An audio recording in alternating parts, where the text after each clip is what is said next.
Hero Splendor BS6 इस bike को service किया जा रहा है। इसका मोबिल खोल दिए हैं और इसका पैकेट खोल दिया, इस पैकेट कट गया है। चैन कवर खुला कर धुलाया गया है, साफ किया गया है, ब्रेक खोल दिया है, पहिया भी खोल दिया गया है।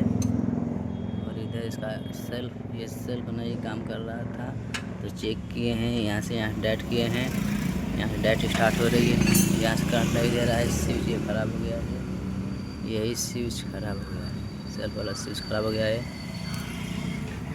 इधर देखिए रिले भी खोला हूँ, निकाल दिया हूँ, भी इसको लगाएंगे। इधर फिल्टर भी खोल दिए हैं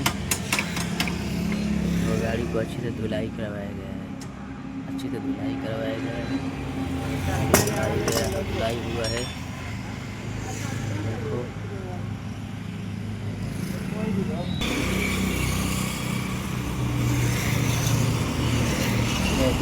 सर्विस